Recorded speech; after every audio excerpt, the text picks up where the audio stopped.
train yards, thinking about graveyards. Wonder, Lord, what would they ever write on mine? Another soul laid to rest on a cold Montana morning, just trying to make it north of 49. Oh, morning guys.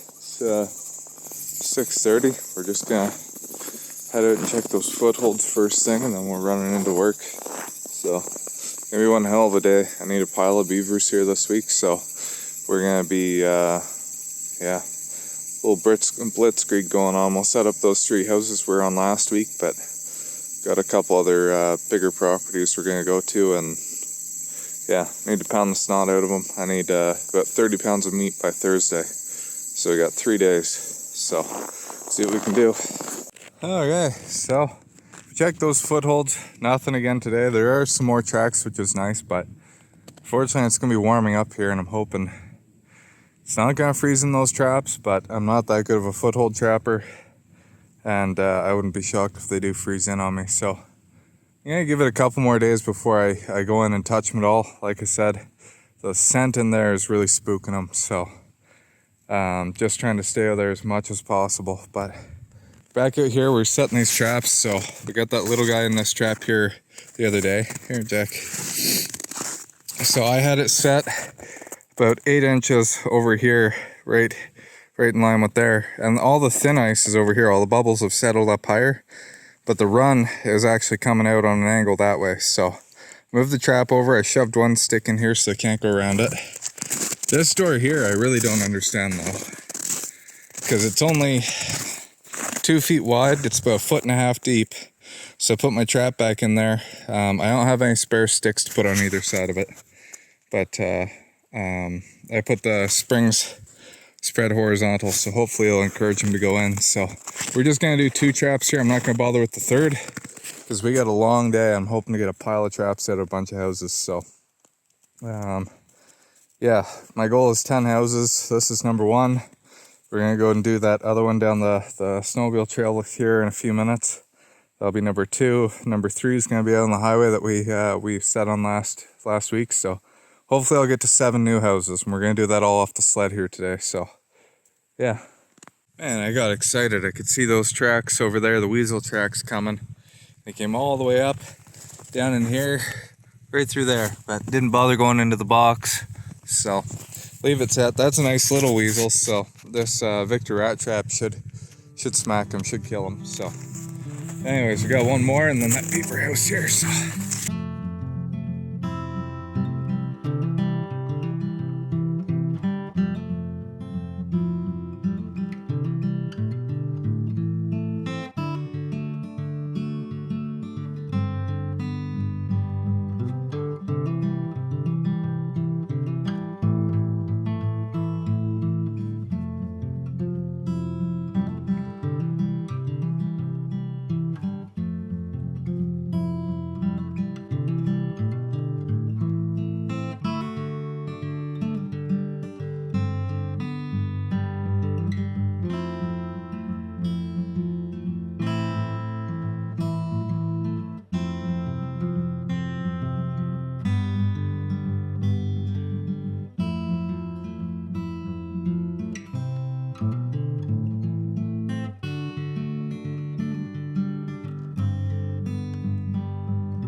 well, so there's the second house set up. Last week we got a beaver and this guy here. So we had them hanging there, and I had a space, one about a foot over, so I put them right tight together. Put a stick between them, a thicker stick, that way the beaver can't roll around and kick the second trap, hopefully. It's the plan anyway. But yeah. Okay. Let's let's go play with some new stuff. Okay guys, so loaded up. This is gonna be a good one. This property has everything you can think of on it. So brought weasel boxes, a couple mink boxes. We only have a few days left for mink, but I'll throw them out on the beaver dam, so we're there anyway. It takes me 30 seconds. Got 14 trap setters, nice shovel. I forgot the axe, 2 stands, some snares in here because I do have wolf snares sitting in the trees there, ready to be put out, but I just haven't set them here yet this year.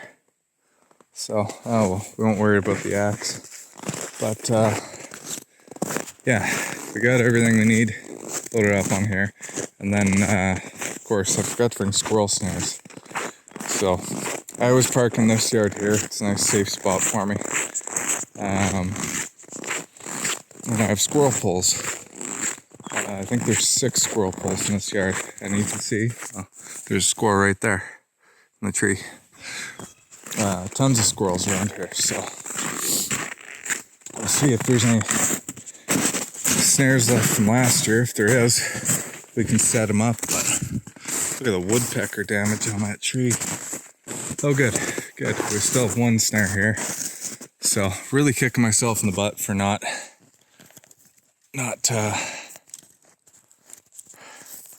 bringing any. So, I'm gonna have to set it 2 hands. That stupid squirrel's coming over here, getting aggressive. So, we'll take him out and I'll set up the other 2 poles if there's any snares on them. But you can see all the squirrel tracks around here. So, one of those things. There we go. So there's a pile of lumber here. It's all buried under the snow. They've got all their cones stashed under. So that's why this is such a good spot. But right in their yard as well. Like the house is right here. So it kind of helps them out. And yeah, fun little thing to do. I might as well pull a couple squirrels out of here while I'm getting the snowmobile ready. So anyway, I'm gonna open up these snares and we're gonna get going off to Beavers. Well, we didn't make it very far, so this kind of looks like a chimney coming out of the side of what I think is a house. Not 100% sure. I don't remember seeing this here ever before.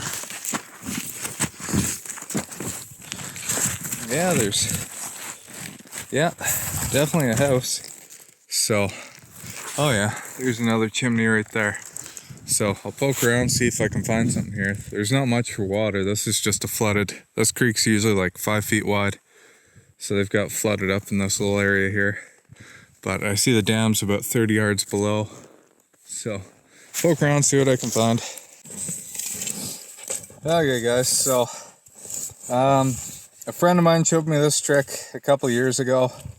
And generally, I like to say I share everything with you guys, but if I'm shown something in confidence and asked not to share it, I generally don't. This one here, though, I have seen it making its rounds around YouTube now, so it's on a number of different channels, people trying this trick, and it works great. You know, I was using snare pulls quite a bit a few years ago, not having the best of luck, and a friend told me this, and he uses either green or pink flagging tape. Just depends on what he has with him, that sort of thing. So I was trying green for a while, didn't have a lot of luck, did have some, and it's that bright green, the fluorescent green. If you can find dark green, try that. I never had a chance, but yeah. Put flagging tape, spread your triggers wide, tie your flagging tape between it, leave little ears like this so it's nice and spread out and visible. Don't leave them too long though, because they'll pull them off and you don't want that garbage in the water.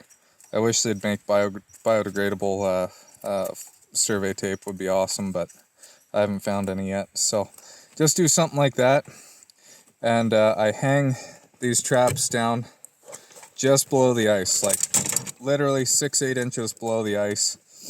Even if the water's 10 feet deep, keep it up near the top, because they can always see up. They're not They're not, yeah, they'll always see it. And from a long ways away too, like 5-6 feet, they're gonna see that even in murky water. So just set your trap. I have the triggers on top hanging down usually.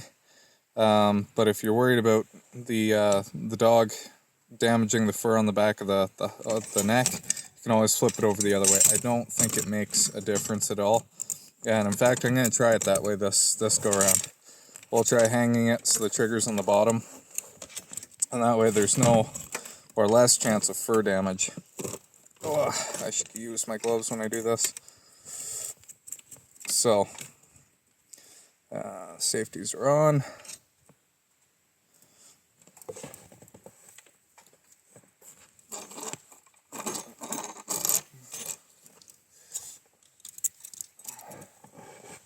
Okay, I'll take you guys on with me. So I got one more trap ready to go there. I'm gonna put 3 in this one. I did find 2 runs. So this first one's a run. Second one is also a run. So I'm gonna switch around in my hand. And the third one kind of seems like a run, but I couldn't get 100%, like feeling down with the stick, I couldn't 100% verify which way the run went. I could see the bubbles in the ice. And I'm looking, the bubbles in the ice down here, you can see them. It's not great, just because how I had to chip them there. So I'm gonna actually leave this trap sit here, because I don't have a dog with me right now. I don't really have to worry too much about it. So my issue was there's 2 inches of flood water. You can see this gray stuff on top of the actual ice. So I have to try and chip through that and then look at the bubbles in the ice down below. And you can see there's a pile of bubbles there, and I could feel there's a trail here, but we're 6 feet from the house. It's hard to tell if they're on bottom or not. I don't think they are. So I'm gonna put branches at an angle down over top of the trap and put the trap on bottom here. But so yeah, we're gonna put one with flagging there, one right there, and one right here. We're gonna hang all 3 of them, not using stands or wasting stands here, because I know we have some deeper water, bigger stuff coming up. So I'll shove these in, give you a quick look before I bury it. Well, I got them placed in here now. So that one, I'm using one of these traps. You'll actually notice a bunch of them have this like clothesline cable on them. These are actually Don Kelbaum, his old traps. And he's an older trapper from Whitecourt area. He passed away a number of years ago. But a friend of mine was really good friends with him and passed them down to me. And pretty cool to know the history on them anyway. So I got maybe a dozen of his traps here in the truck, and I know I threw a few in the toboggan here we might use. So these traps have probably been catching beaver since before I was born. They are certified. I got quite a few traps actually from them, but some of them were the old square jaws. Those aren't allowed to be used for beaver anymore in Canada, unfortunately. For under ice stuff, there's no reason why they couldn't, but they're not certified, so we can't use them anymore. But these Oneida Victors that were in those traps, we got them out here. So we're running a mix of my Oneida Victors, Don's Oneida Victors, and then my brand new Savage O's and Belials and that sort of thing that we've been using for years. So we hung this one, and all you do is wrap around the stick, lower it down so the 2 springs are down there, and then I put 2 cross sticks over top. I put 1 cross stick over that one, and on this one here there's no cross sticks. I just have it lowered so the trap is literally like 4 inches under the ice in there. Oop, screwed that up, didn't I? Yeah, so that's it. I'm gonna kick the snow back into these. We're gonna go to the next house, and hopefully, like I said, I'm hoping to get 7 new ones set up plus the 3 from last year or last week. And if we get any extras in, that's awesome. I need at least a dozen beaver by Thursday, so we only have 2 checks on traps I got out today. Well, house number 2. So we're maybe 200 yards from the last house. I can actually see it through the willows right over there. And yeah, this is a decent sized one. We trap here every year. I can't remember if it was last year or the year before we got that the incidental otter we gave to Fish and Wildlife. I think it was 3 years ago. I don't know. My seasons all seem to blend together now, but otters come through here quite regularly, and gotta be careful, because if I'm setting up 4 or 5 houses in a row, you know, there's a chance I could have one otter here and 2 otters down there and another otter at the next house up, and I'll clear the whole family right out as they come down through. We're not setting up for otter. These are all beaver houses, like active live beaver houses we're setting on. That's our target, but especially once you get the majority of the beavers out, there's just a few left, or even you're down to the last one and you don't know it. Those otters, when they come through, they're looking for muskrats, they're looking for pup beavers. They go straight up into those houses, and yeah. So hopefully they don't come through, because it's about every 2 or 3 weeks they seem to pass through this area. I've been trapping here since 2014. So I'm pretty familiar with this whole stretch for a few miles. So gonna try not to catch them, but yeah, it's a real possibility. So, and then this one's pretty sketchy for driving on. I know there's a couple holes closer to the dam. I could see actually just beside the snowmobile track there's a hole in the snow. So I'm gonna walk really carefully out here with the chisel. I won't take any traps first. I'm just gonna walk out, and then I'll come back and get what I need after. But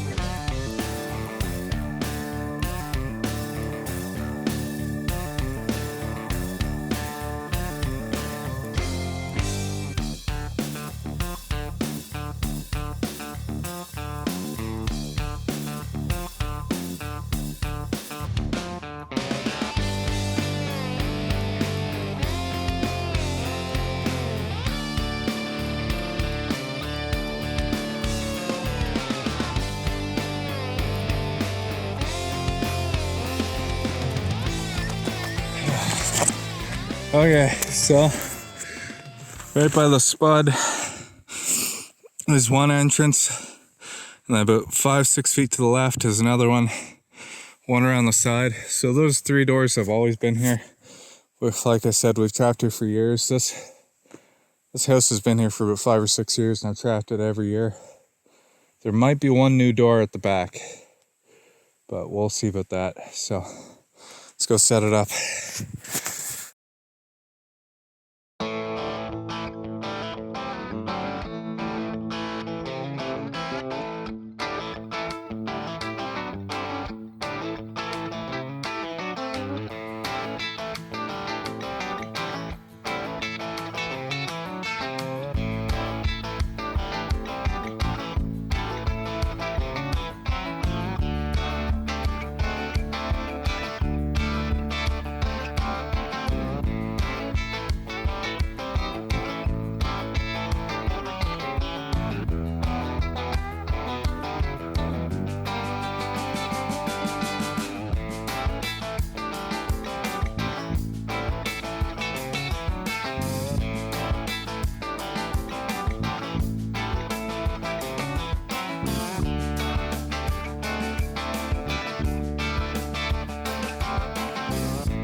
Well, if we keep setting up houses this heavy, I don't know if we're gonna have enough traps, but we got 2 in there and 1 back here.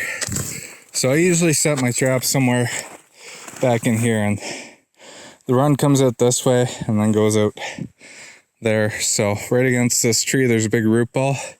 There's usually a hard edge against their bottom edge, I guess you'd call it. So they come out along there, but water's up about a foot from where it usually is. So they got enough room where I think they're coming off bottom here. So I set it right up close in there, put 1 stick beside it so they can't go around it.